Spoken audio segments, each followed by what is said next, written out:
Good day, I'm Stephen McHugh, and this is your JIS News for Friday, November 10. Education Minister Senator Ruel Reid has called for a thorough probe into the incident at Clarkstown Primary School where a 7-year-old boy was assaulted by his peers. Minister Reid says as a parent he finds the matter very disturbing and empathizes with the mother and boy, adding that he will ensure that the issue is properly ventilated.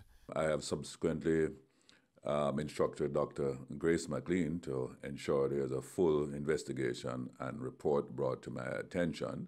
I'm happy that one of our agencies, the CDA, is also investigating in addition to the children's advocate.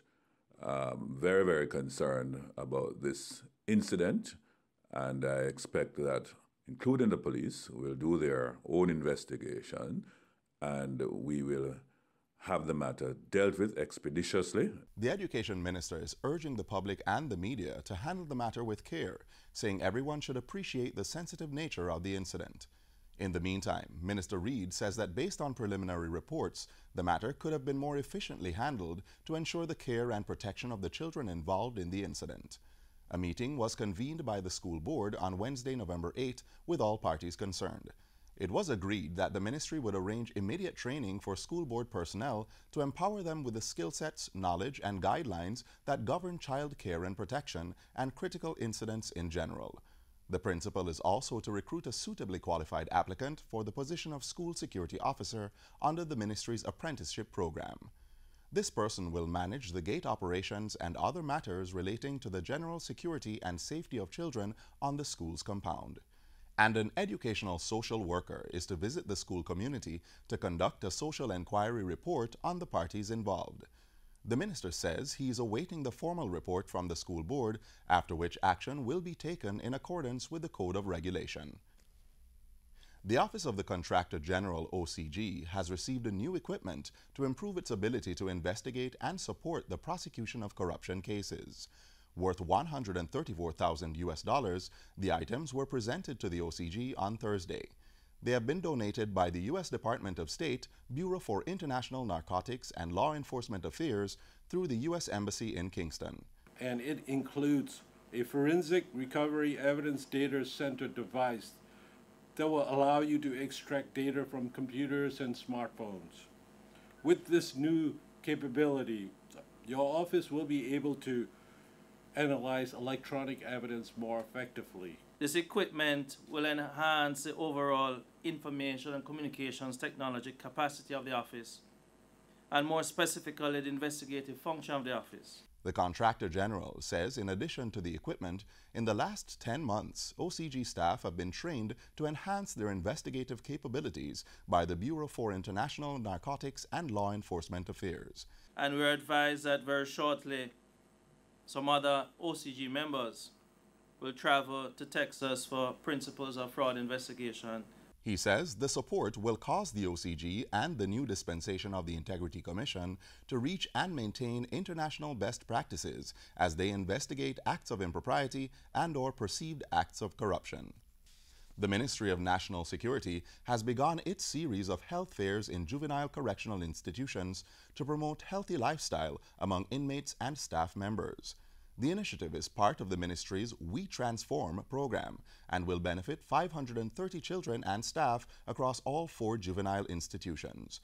During the first installment on Wednesday at the Metcalf Street facility, persons were treated to blood pressure checks, dental care, eye screening, electrocardiogram tests, and cholesterol tests. We intend for the children and the staff to be equipped with the requisite knowledge and tools to abstain from the use of illicit drugs and unhealthy and inappropriate sexual practices.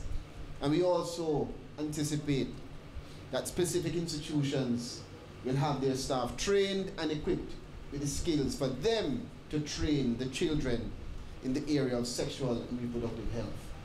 With those outcomes, we will look towards a better future for these children. The health fairs will continue until January next year at the South Camp, Hilltop, and Rio Cobre Juvenile Correctional Centers. The initiative is supported by the Ministry of Health and the Chase Fund. Parliament is being asked to appoint a joint select committee to consider the Data Protection Act 2017. Tabled on October 3, the bill seeks to safeguard the privacy of individuals in relation to personal data.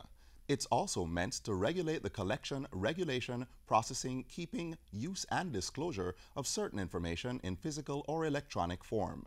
After being read a second time in the lower house Tuesday, Technology Minister Dr. Andrew Wheatley asked that the bill be placed before a committee which he would chair. Mrs. Marissa Dalrymple Philibert, Deputy Chair. Mrs. Juliette Cuthbert-Flynn, Mr. Franklin Witter, Mr. Julian Robinson, and Mr. Mark Goldin to sit jointly with a similar committee to be appointed by the Senate to consider and report on the bill. Under the bill, private and public sector entities will need to implement the necessary technical and institutional support to ensure greater protection of personal data within their custody or control.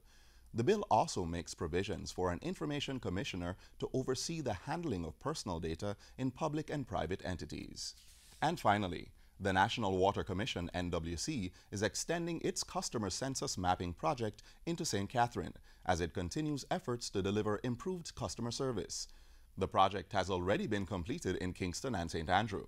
It involves a door-to-door survey of existing and potential NWC customers and mapping them using Global Positioning Systems GPS devices. These activities will be carried out between about 8 a.m. and 4:30 p.m. daily, and the NWC is assuring consumers that all project representatives will be properly identified. The company says the census mapping project will ultimately result in better water and wastewater service delivery, improved responsiveness to complaints, and better customer service. In coming months, the census mapping project will be rolled out in other parishes. And that's it for JIS News Today. I'm Stephen McHugh. Thanks for watching.